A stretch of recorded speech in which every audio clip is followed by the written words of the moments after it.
kemi nenin 2 të kushtetutës e cili e këtij shteti, i cili sankcionon se sovraniteti i përket shqiptarëve. Që populli apo ne si shqiptar të ishim dorë nga një pjesë e sovranitetit ton, gjithashtu kemi një kufizim edhe në nenin 3 të kushtetutës, i cili përcakton tërësinë territoriale si bazë të shtetit. Pra, e kemi të përcaktuar në kushtetutën tonë dhe neni 10 i kushtetutës përcakton se shteti ynë ka një asnjësi për sa i përket fesë. Pra, kjo është një dispozit për cilën të gjitha fetë janë të lira që ta zhvillojnë aktivitetin apo besimin e tyre në vendin tonë,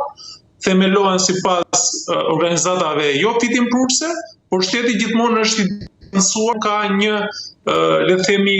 bashkim me shtetin. Pra, këto janë ato dispozita që do duhet rryrje e kuvendit dhe natyrisht që është neni 177 i cili përcakton mënyrën se si do të zhvillohet, pra së pari duhet bërë të ndryshime, pastaj kemi nenin 177 të kushtetutës që përcakton që 1/5 e deputetëve duhet të bëj propozimin për sa i përket këtyre ndryshimeve dhe duhet kemi 2/3 e kuvendit që të votojë të ndryshime. Se sa deputetët apo partitë politike do ta përfaqësojnë, do ta përqafojnë të ndryshim, ngelet në dorën e tyre, por unë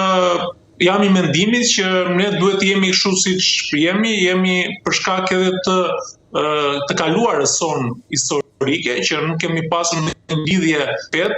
Kjo vjen dhe faktin sepse ne si popull jemi një popull pagan dhe pastaj për shkak të zhvillimeve historike, pushtimeve, do na duhej që të kalonim në disa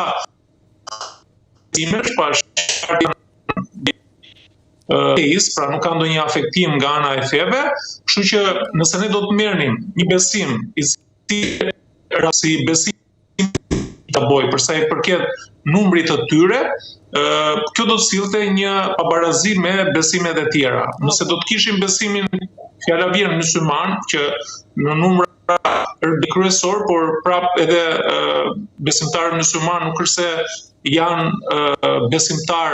të devotshëm apo besimtar të cilët do duhej që të bëjë një ndryshim i tillë. Ne thjesht besimin e kemi për çështje më tepër respekti, pra besojmë në Zot si shqiptar, por është një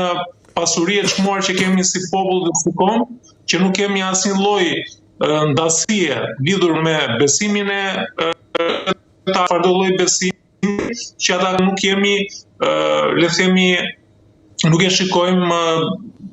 një qytetar që nuk beson si puna jonë, nuk e shikojmë me diskriminim apo të kemi një lloj tjetër papajtueshmërie. Kështu që unë personalisht jam kundër këtij ndryshimi, pra do duhej një lloj ndryshimi thelbësor, por duke qenë se tu kemi të bëjmë me ndryshimin të paktën minimalisht janë 4 dispozita kushtetuese, mendoj që kjo duhet të hidhet edhe në referendum. Duke qenë se Partia Socialiste e ka mazhorancën, që do të thotë nuk i bën 4 vota, po për shkak të pakënaqësive të një numri të caktuar deputetësh edhe të opozitës mundet të trafikojë vota dhe të kërkojë miratimin apo plotësimin e votave me votat e opozitës. Kështu që duhet për mendimin tim, edhe pse nuk është e detyrueshme nga kushtetuta jonë, pra nuk e ka të detyrueshme kushtetuta nëse bën ndryshimet kushtetuese që duhet të marrë një aprovim nga ana e qytetarëve apo nga ana e votuesve shqiptar, por unë mendoj në rastin konkret nëse do të ketë një nismë të tillë ligjore, duhet të merret edhe mendimi i qytetarëve apo i popullit. E qartë. Zoti Duret, falenderoj shumë që na solli pikpamjen tënde edhe juridike mbi këtë çështje. Kam përshtypjen që shtatori do të sjellë super diskutime edhe mbi pikpyetjet e shumta për formimin e një shteti të mundshëm bektashi. Falenderoj dhe të përshëndes. Ndërkohë